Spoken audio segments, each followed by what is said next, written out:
Cyclone Freddy closing in on Rodrigues, a strong Category 4 on tonight's tropical weather bulletin.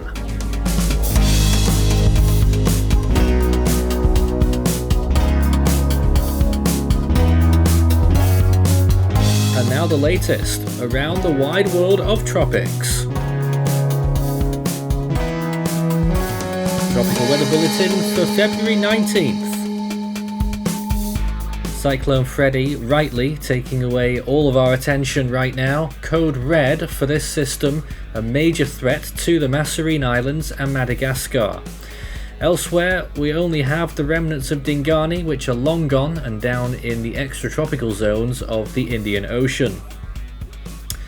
In the Atlantic, it's 102 days until hurricane season and there's not much going on here, just a big line of stormy weather stretching from almost to Florida and the Bahamas up towards the North Atlantic, but nothing tropical.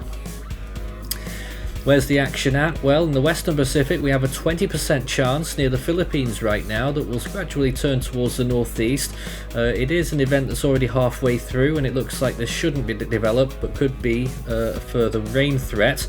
A 30% system for an area of interest in the South Indian Ocean further east now that's really getting its act together and certainly visible on satellite imagery.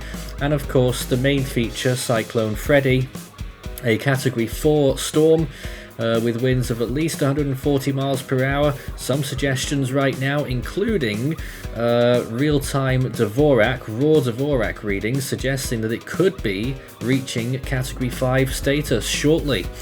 We'll have more information on that later on tonight. And that extratropical system down there, that is what's left of Dingane. Satellite imagery across the world, look out for any red zones on this imagery nearby, and that will denote areas of very high rainfall concentrations and high amounts of precipitation, rain rates which could cause flooding if they're over land in any of those red areas. Freddy quite visible there, as you can see. And here is some satellite imagery of what has happened with Freddy. This is a 24-hour loop, and just how it's gotten back together again. It's really improved in the last few hours as it's continued on a pretty steady heading towards the west-southwest. You can see the island of Rodrigues down towards the southwest there. As it stands, it should escape severe winds.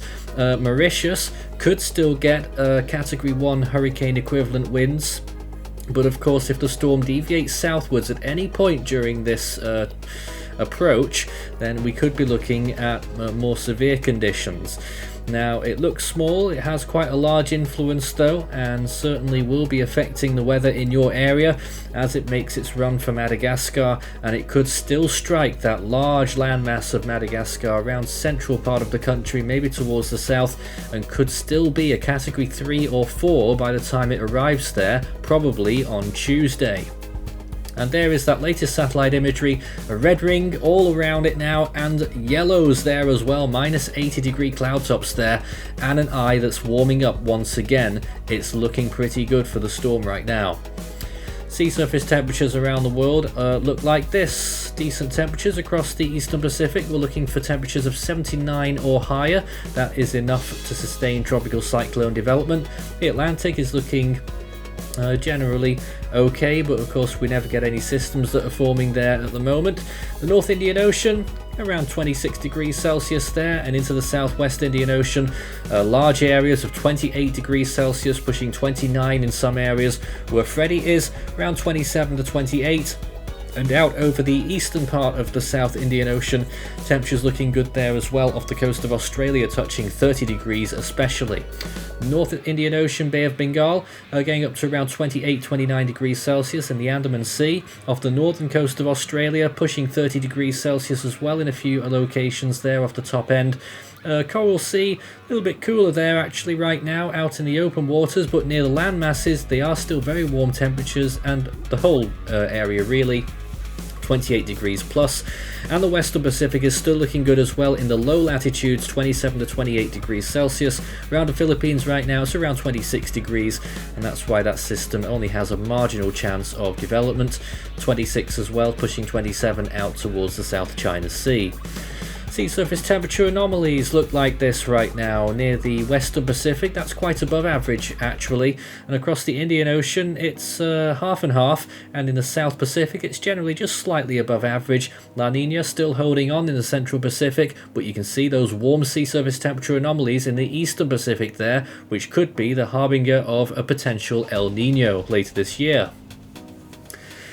Oceanic heat content in the South Indian Ocean looks like this. Still decent amounts of red there. Anywhere turquoise and higher really is good enough for quite a lot of energy. And look at the Western Pacific there. Still got a large patch of orange that has been building up since January southwest of Guam, which I'm still quite surprised about. And one or two little bits there in the Eastern Pacific already. Interesting.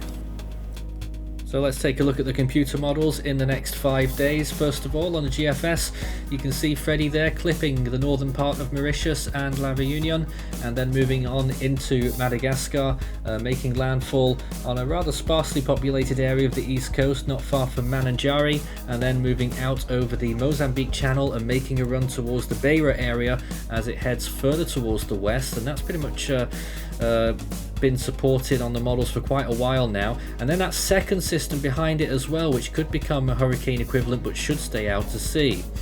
And another interesting little feature, if you're wondering where we are here, you might just make out French Polynesia. We're deep in the South Pacific, and there could be a system on the horizon there near the end of the coming week. There it is, forming there, potentially tropical, not fully sure whether it is or not, to the southeast of French Polynesia, and tries to get to hurricane equivalent status as well. So that could be something to watch out for down there. Elsewhere around the world, nothing expected. And let's take a look at the rainfall predictions then for Cyclone Freddy, and it's actually trended down a little bit since well, the last couple of days, so that's some good news there, although it's probably mainly due to its faster movement, and by the time it gets to the coast of mainland Africa it looks like it will slow down and could cause more higher rainfall amounts in those areas.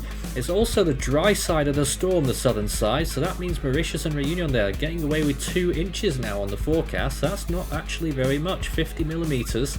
Out towards Madagascar, 6 to 7 inches, and then with the amount of rain they've had, they don't really want any more. And you can see some hot spots there along the coast of Africa, 12 to maybe 13 inches, possibly encroaching into Zimbabwe, potentially there, 300 millimeters or higher maximums. Into the longer range, this is day 5 to 10. Both tropical cyclones can be seen here. You can see Freddy moving inland quite clearly there, doesn't hang about, and you can see this other system and maybe a third system there entering the fray north of the Mascarene Islands. Doesn't last very long, a tiny feature, but an interesting one nonetheless. And then the other system further eastwards, that looks like it's going to form. Models generally have it forming in the longer range. GFS a little bit more confident than the other models, and that sinks down towards the southeast and gets pulled away.